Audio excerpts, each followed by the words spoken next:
With breath in our lungs and purpose in our hearts, here comes another day for us to actually grow in faith and purpose. Before we walk up, the heaven blessed us with the sunrise. Before we reach our hands to pick up our devices, we could actually feel our sight, our ears, and our legs. And here we are. And one thing we want to do is to pause and be grateful.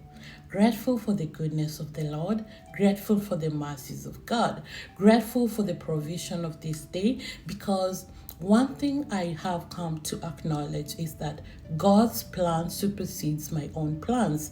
I have plans to have a beautiful future, to raise my family and my children, but God's plan supersedes every other plan that we have ever desired or intended. Jeremiah 29:11 says, He has good plans for us. He saw December when we were still in January.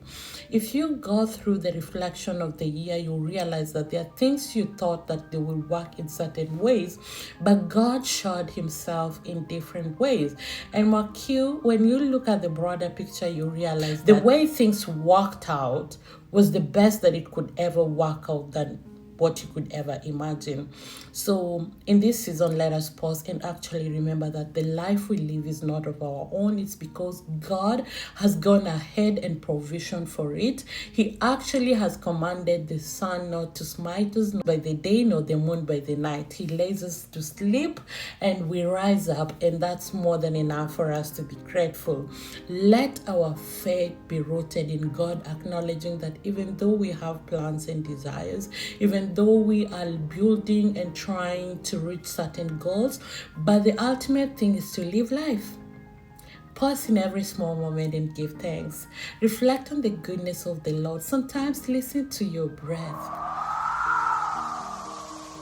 And acknowledge one thing, that the breath in itself is the fullness of God, that He has revealed His love towards us, that He has just come and be with us, because breath is the last thing everyone would lose before they stop existing. So that we can breathe and we are alive is because God has us covered, and our names are written in the palm of His hands. He can count the number of hair in our heads.